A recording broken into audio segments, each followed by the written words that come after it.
Welcome to another episode of Spirit Sessions, where I interview artists and designers about mascots and characters in branding. Today, I'd like to share with you a conversation I had with Matthew Roman, the founder and curator of Now Home, a preservation museum for art toys and collectibles based in New York City. We discuss Matthew's history and influences in the art toy space, as well as the inception of Now Home, its exhibition with My Plastic Art, and the historic Japanese mascots that are recorded in Matthew's book, Yuru-Chara, the History of Japanese Mascots. Enjoy. Okay, well, Matthew, good to have you today. Thanks for taking the time. Excited to get to know about you and your story and a bit about Now Home. Would love to just begin with a bit of your background, who you are, and your interests in art toy and mascot history. Thank you for having me, Adam. Yeah. Full name, Matthew Roman, born and raised on the Lower East Side of New York City. With that comes a background and love of skateboarding, punk, hip hop, all shades of gray in between, and just a art lover through and through. Heck yeah, I can tell you have quite the setup there. Thank you. That's at your home too, that spot Yeah, right there. for sure. When did you first get into them? What was the toy that kind of like broke your brain, turned you into someone who wanted to collect? Or maybe it's been a few, but There's always a few. Well, as a yeah. collector, there used to be a store on Eldridge Street that was called 360 Toy Group, and they're kind of responsible for bringing in the art toy movement from Japan, what was going on there, into the Lower Okay. East Side. And that was probably the first time I saw a bear brick. And I'm not collecting them anymore, but just that format was like so refreshing, like a $6 toy. It was my first time dabbling with like the blind box format of toy releases, and like a lot of like my oldest brother was collecting them. It was just kind of like a cool kid toy, so to speak. And like Heck when you yeah. see that and it's unobtainable, you want to get your hands on it for sure. What do you prefer? What's the style that you look for? What are you engaging with there when you're I mean, collecting? for my collection, I would say for the past 7 years, the focus has been Japanese soft vinyl. There's something I think just historically as well, like it kind of traces back to post World War Japan and the the simplicity in the sculpts, but then the intricacy of like a paint job, and it's mostly airbrushed on. There's like I don't know, it's just like a very intimate aesthetic there that like really feels like hand done and just a unique art piece in a way. Yeah, definitely. Do you you mentioned a shop there. What was it called? What was the name? 360 Toy Group. 360 Toy Group. Have there been others in the years that you looked at around the area too, or Um, I mean, that was the first. Then Toy Tokyo was a huge one. I used to go there when they were further up towards Astor Place. It was like a second floor apartment floor that was renovated. So it was kind okay? of sick. I guess they had knocked down the walls. But then also my plastic heart is closer to me. And when they were on, I forget if that's Forsyth or Christie Street, but when they were there, it was a little more accessible for me. So I would spend a lot of time there. At what point has this like moved beyond maybe a hobby into something that you're like, this is something I'm serious about? Oh You know? man. Yeah, I mean, I think the collecting might have gotten out of hand, and it Yeah. still is. Yeah. Um, but I think my relationship with toys or collecting in general, it's kind of like answering and filling voids of like my childhood self. obtaining the things that I couldn't get. But then in a lot of those steps of the way and collecting purely based off of like aesthetics, there's a lot of unanswered questions that I had to figure out. And I think that and voids in New York City, I was like, then somebody's got to do something about it. I don't know many other places in the United States that this would vibe with as well, besides a city like that. And so, feels like you're perfectly placed for something like this. It's pretty cool. Yeah, I feel like being born here, it's a lottery within itself. But Yeah. but to your point, I do think like just the melting pot aspect of it, and just my perspective is like zoom out on the city. There's so many different representations of culture, subculture, counterculture here, and I'm sure there's a slither of percentage of those cultures that would love to be involved in toys to some degree. And Yeah. I think a mm, lot of them are trying to at this point mhm, too. Maybe yeah, we will get into that, but as it's kind of like reemerged, it's kind of interesting because you mentioned like being interested in skate culture and like the punk scene and kind of how those I would call them subcultures maybe at the time are so woven together with art and art toys. yeah, yeah. Yeah. It's fascinating too, because like even for me, like I think it's a company, Press Pop. They made a Bad Brains figure, and I'm like all about that.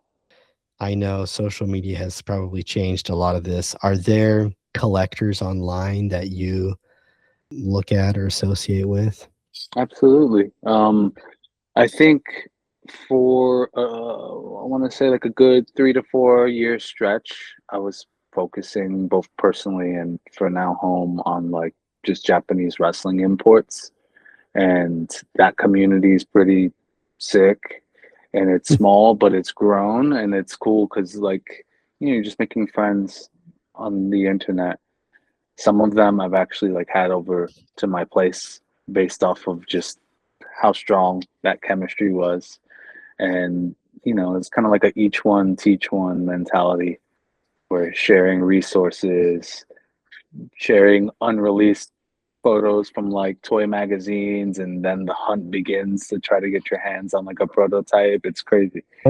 Any like overseas collectors too that you follow?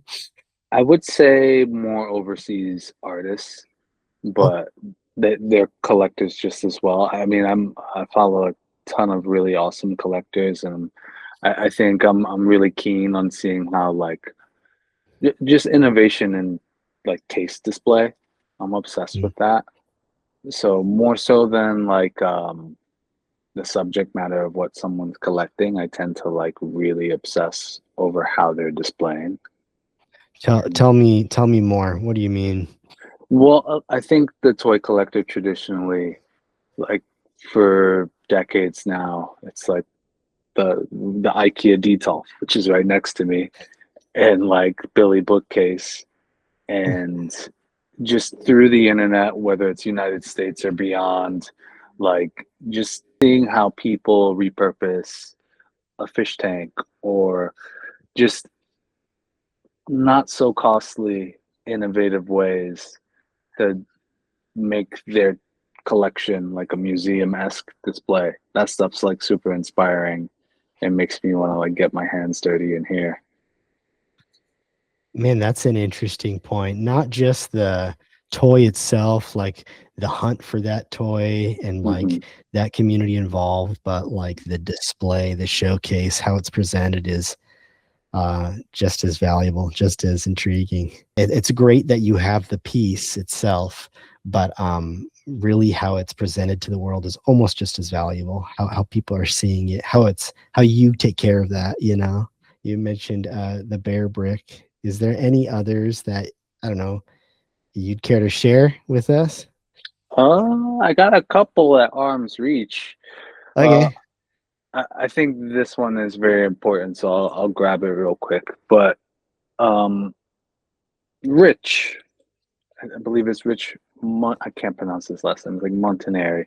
He's a mutant vinyl hardcore based out Okay. of Connecticut, and he's someone that essentially had roots in like the early designer toy movement as a consumer, and then eventually moved into the soft vinyl brand. And man, he's been at it for a long time.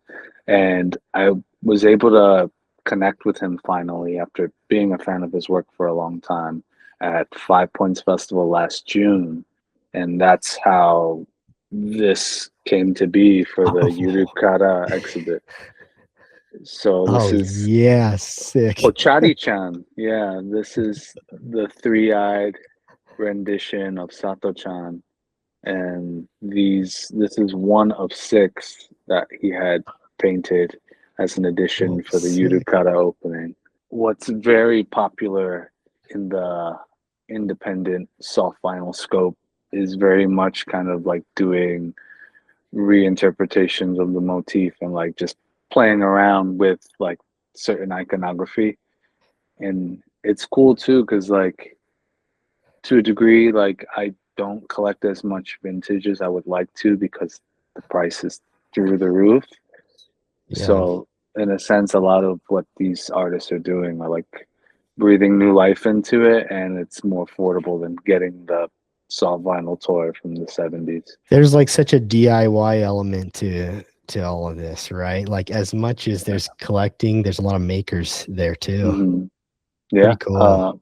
Another maker I collect obsessively is Healy Made. He's also based in New York City, and he pretty much primarily does resin cast DIY style figures. And there's a lot of really awesome stuff out there. Just like for my understanding, what's difference in vinyl, soft vinyl versus resin cast or something like that?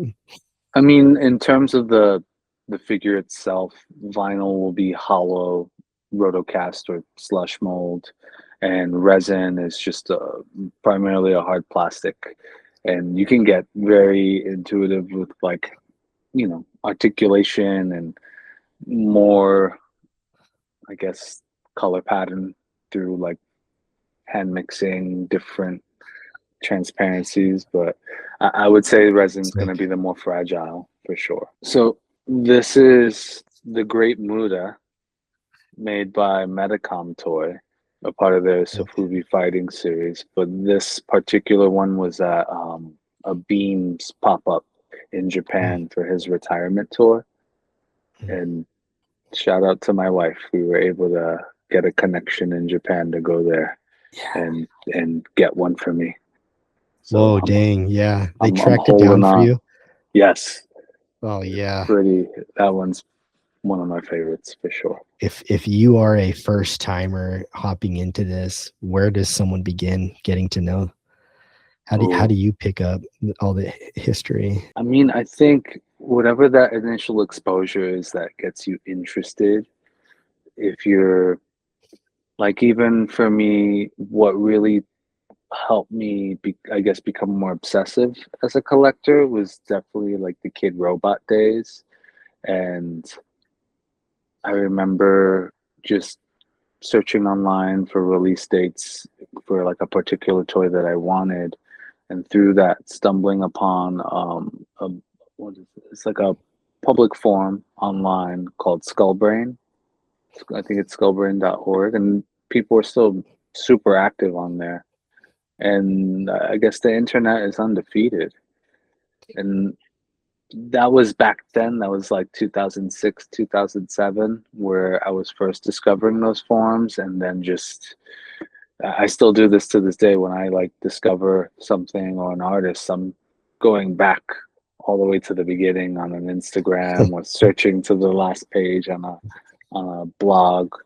Yeah, digging deep into the internet, especially in those days, was like looking for a vinyl or something like that, looking for records or something. Mhm. It was a little bit harder to access stuff, right, as things were emerging online. Is there like a piece you ever regretted not getting your hands on? I mean, I'm sure there's tons, but There's tons. The one that sticks out for me recently My last trip to Japan was May of 2024, Okay. and I was it was like my last day in Tokyo until going west to Osaka, and then at the end of the trip, I would return to Tokyo. How And long were there's you a there? What dates were you there? I Remember? think this was like May 15th all the Okay, way okay. into like the middle of June. Okay, I was there in June of 2024 also. Oh, no way.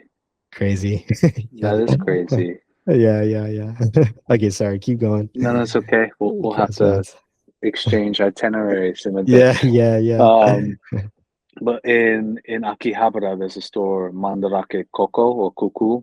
Um, and they had like this massive 30-inch Robokun, which is Mm, like really cute tokusatsu character that I'm obsessed with its design. And I think it was like $150. But I dang. was like, I don't want to carry that in my suitcase right now. It's too early in the trip. And my wife kind of convinced me, like, yeah, like we'll come back if it's here, cool. And I came back and it was gone. Oh no. Yeah, Yeah, but yeah. that's one of many that same thing has happened. What is it about them that communicates, that other forms of art just don't?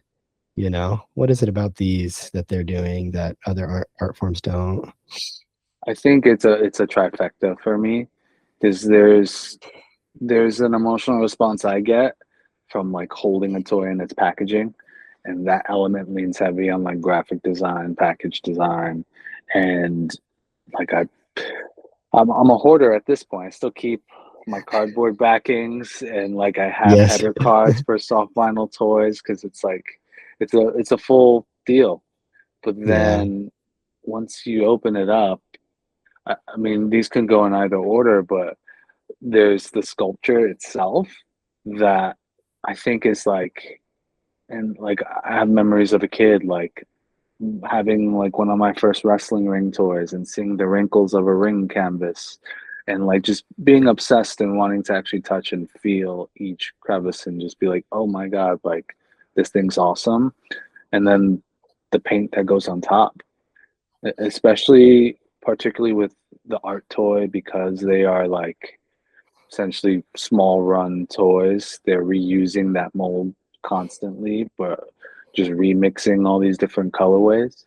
Like just this is the other Pochari Chan I recently got, Oh yeah, sick. and this is an entirely different feeling from Oh the yeah. previous one. And I'm like, cool. I want a million of these things, and that emotion just from paint, it changes for Yeah. me. Well, we've sort of given some background, talked about art toys generally, um, but I want to focus some time on Now Home. But maybe you can give us just some understanding on what Now Home is and what Yeah. you're doing with it. Yeah. Thank you for the praise. Yeah. So I started Now Home in 2018, and it was essentially a kind of for me it was a reverse psychology of my aspirations, where the things that I've aspired for Now Home since the beginning was to actually produce my own toys, that being resin or soft vinyl. And I think just the cost that comes with that and how I would like to approach that forced me to kind of rewind it back. Heck yeah. And that initially started with just documenting my collection, learning photography through that. And then as that grew, I was still collecting avidly, and I realized there was not quite a voice for what I was collecting and interested in. Mm. And I decided to be that voice. And through importing, um, I decided to open up the gift shop to kind of spread the wealth there. But I still primarily will just refer to Now Home as a preservation museum. Maybe you can tell us a little bit about this recent exhibition. Around June of last year, I was going to vend at Five Points Festival in Beacon, New York for the first time. and I've been going to those events since it opened. And one of the vendors was my plastic heart. And to do that traveling show, I had like some concerns, and I was just kind of picking their brain about it. And they extended their arm and offered me the opportunity to do a pop up or an event at their space. And Right I on. was super like humbled and flattered Yeah, being wow. like, yeah, being a supporter of theirs for so long. And that kind of coincided on a project about Japanese mascots that I was gearing up for, and realizing that I had the opportunity and the space to do something, I decided to try to blow it up as big as I could, which led to that first Now Home publication. Yeah, let's talk about the book. I read it. There's actually going to be an episode on this. I don't think it's out yet. Maybe it is. Specifically about that and like a deep dive. Yeah, or not all of it, but like I want people to obviously read it themselves. But like there's quite a bit about it. It's super informative. Would love to hear like how did you begin with that? Like you go into such rich history there. What was Yeah. your take on that? Yeah. Um, well, initially it was supposed to be like a 15-minute YouTube video. I was starting off YouTube last year, and I don't want to say I've given up on it, but I definitely put it on the side. Oh, I Um, get it. and through that, it was kind of going to be just an overview of mascots that I love. Um, but in diving into that, you find like all these crazy overlaps of influence from like old Japanese like pottery, and Yeah. even like kabuki culture and their folklore. But then you can kind of speed it up and like look at the influence of Felix the cat and how that kind of animation aesthetic dives in. And then it's like when I do these projects, I try to kind of lay everything out on the table and add to each categorical like pile. And then from there, it's like, okay, like let's deep dive. And in terms of like research for that book, like pretty much no different than me on the forums obsessing as a kid. I'm on like Google in both English and Japanese, going from the first page all the way to the last, translating articles, discovering things as I go along, and like being pleasantly surprised, sometimes let down, and that is like a new hunt for me within itself. Yeah, you do a great job of tying it back to like the early Japanese history through, you know, their development and into like the industrial era and stuff like that, and how it relates to industry or how it relates to, you know, like the establishment and like the state, the police and stuff like that, and all these interesting factors that go into in the background, right? But Mm-hmm. behind the cute faces, there's this history too, and it's kind of it's it's it's well done. So, Thank you. um, yeah. Are there like any characters in there or stories that stuck out to you that you care to share? I mean the three mascots that I hold nearest and dearest in my heart, that their stories are very fascinating, that are featured in that book. Firstly, Peko-chan. It's it's truthfully like a very grim story, but from it is like the cutest thing in history. And it's cool too if like if I've been stopped in the street wearing that t-shirt and be like, she's the candy girl, right? And Huh. like, so she's amazing. Sato-chan's probably my favorite. And seeing how like a cute Indian elephant has a really positive message, and has also like made it across to the United States from that culture, even if you can't quite put Yeah. your finger on it. The one, especially as a New Yorker, that I've been obsessed with for the longest is People-kun, Mm. because I discovered that mascot through graffiti first.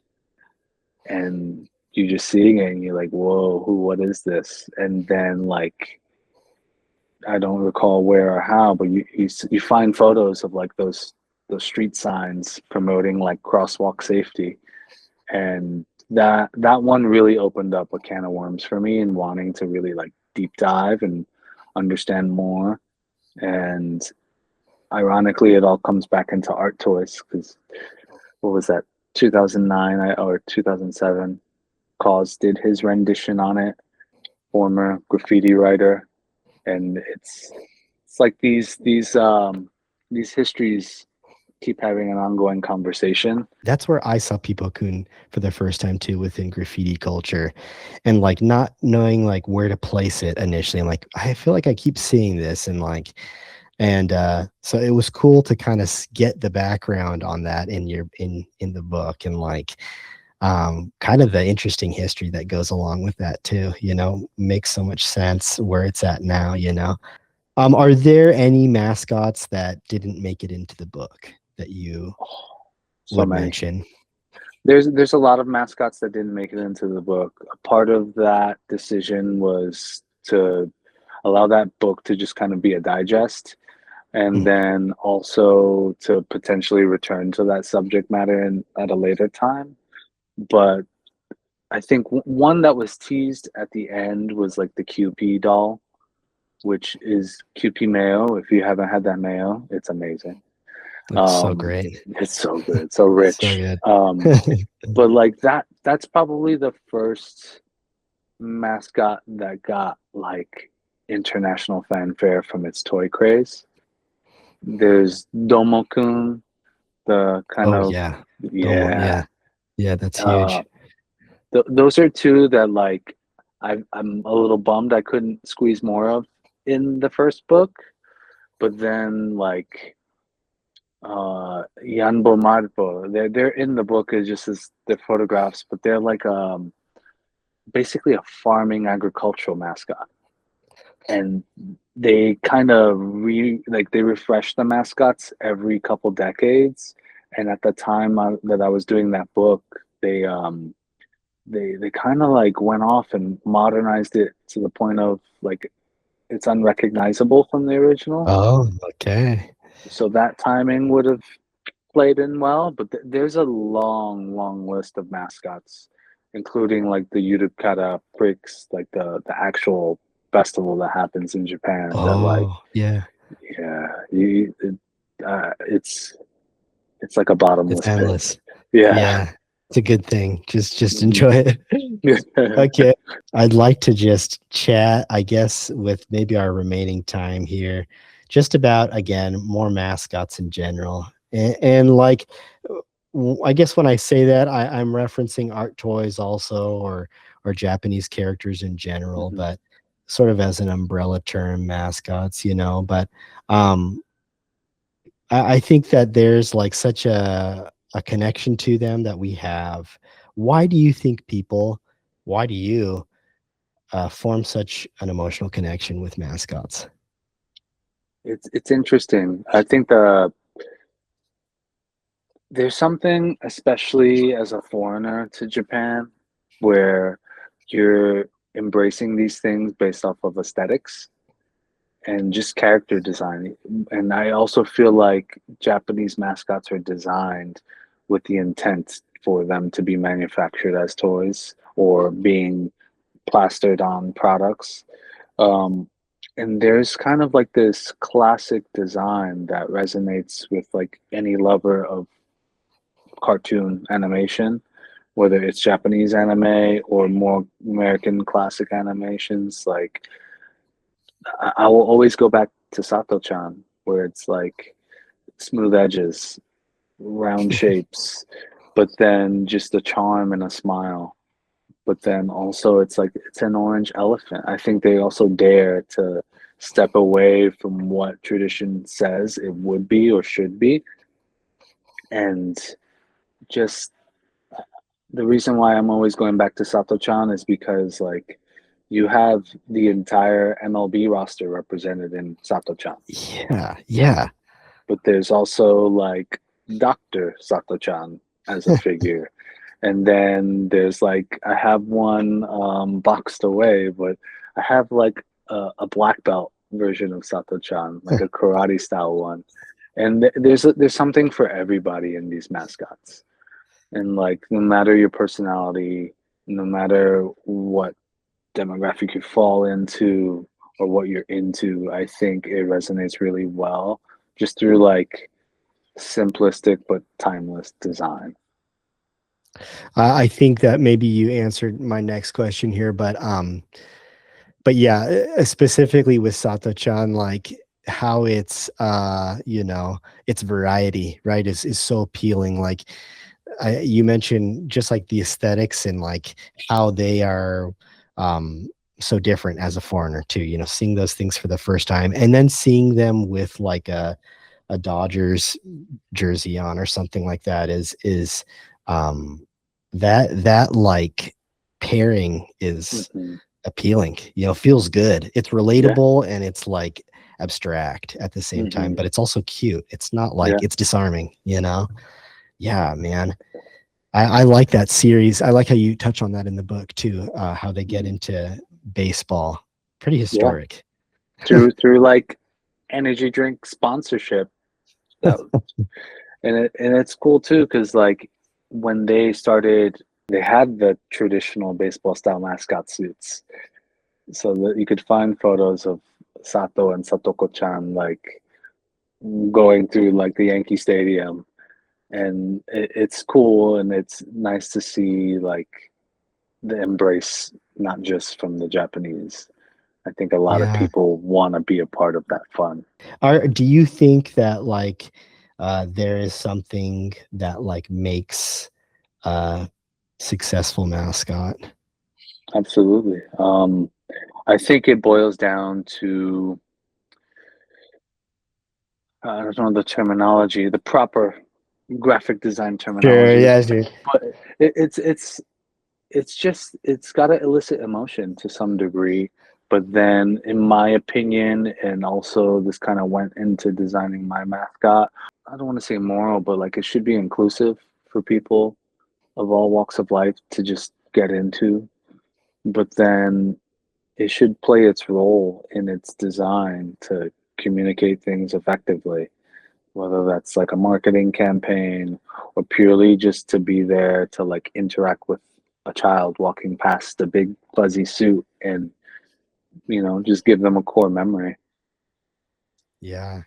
There's something about like um appealing to all the masses and it like being cute. I don't Hmm. know. I guess they're not all like strictly cute. Like there's some that are like very cute and others that are like kind of ugly or kind Yeah. of beastly or something, right? Hmm. But it almost feels like cuteness is is a factor. And I'm always Yeah. surprised how that resonates with such a wide audience still. Hmm. Dude, I've got Um, at that exhibition there was like grown men, 350 pounds, tattooed head to toe. And they're like, yeah, let me get the Pyeongchang. Let me get the pink rabbit. And I'm like, yes, I love it. Yeah, I feel like we mentioned it briefly here, so let's just go back to it. But yeah, let's discuss your mascot, the now home mascot, The correct? now home mascot. And he has a name. Yeah, It's it. I don't want to say he or she. Its name is Pin Tumble. And pin tumble.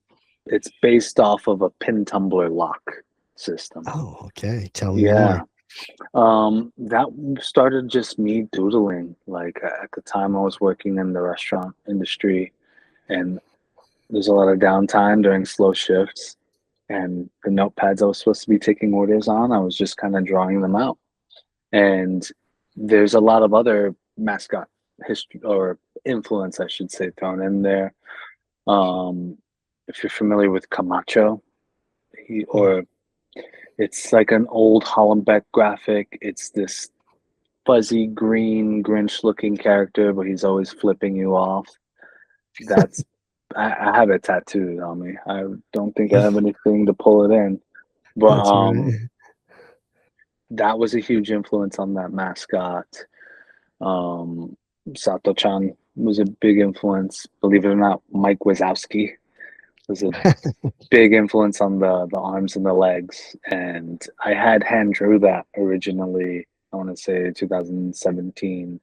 And I collaborated with my brother Victor Roman, who's a graphic designer, to kind of like polish that up, and he took it to a whole nother level. Yeah. But his key holds some magical secrets. Ah, heck yeah. Yeah, I Yeah. love the shape. So distinctive, Mhm. which I feel like is super important for stuff like this. Strong silhouette, Yeah. Yeah. And as Now Home like kind of developed and grew, I made the tagline "Capture your keys to your curiosity," and that's definitely been like a model for me before Now Home, and I kind of try to bring that same curious energy into everything that I do. Whatever passions you have or whatever interests you have, like don't be afraid to like dive into the obscure and dive into what you don't know. And that's part of what I think Pentumble represents for both Now Home and for all people who get to enjoy them. Well, I Some, feel like you yeah, had some great words there. I think that we can end on that note, and cool. grateful for your time. Thank you for all the history and everything that you shared with us, and looking forward to more. So thanks, Matthew. Thank you, Adam. Thank you for your patience with me too. Yeah, of course. I'm just gonna pretend cut here. Cool. Cut.